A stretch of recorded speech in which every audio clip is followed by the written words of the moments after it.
நான் இன்று உங்களோடு பகிர்ந்து கொள்ள போவது லூக்கா 2ஆம் அதிகாரம் 11ஆம் வசனம். அந்த இடத்திலே சொல்லப்படுகிறது, இன்று கர்த்தராகிய இயேசு கிறிஸ்து எனும் இரட்சகர் தாவீதின் ஊரிலே பிறந்திருக்கிறார். ஒரு நற்செய்தி, ஒரு சந்தோஷ செய்தி. அந்த இடத்திலே தேவ தூதர்கள் அறிவிக்கிறார்கள் ஒரு சந்தோஷமான செய்தியை.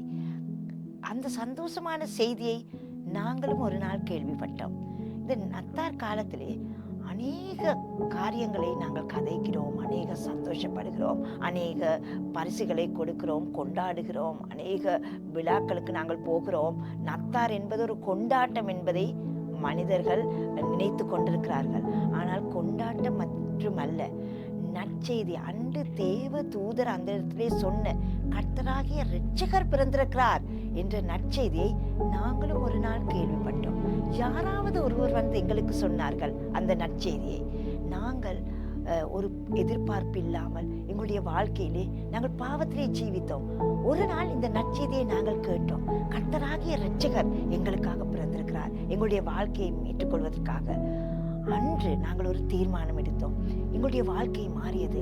நாங்கள் சந்தோஷம், சமாதானத்தை பெற்றுக்கொண்டோம். இன்று நாங்கள் அந்த இரட்சகரை எங்களுடைய வாழ்க்கையில ஏற்றுக்கொண்டு நாங்கள் சந்தோஷம், சமாதானமாக இருக்கிறோம். அது ஒரு அனுபவம். அந்த இரட்சிப்பின் அனுபவத்தை இந்த நத்தார் காலத்திலே, இந்த கிறிஸ்துமஸ் மாதத்திலே நாங்கள் மற்றவர்களுக்கு சொல்கிறோமா?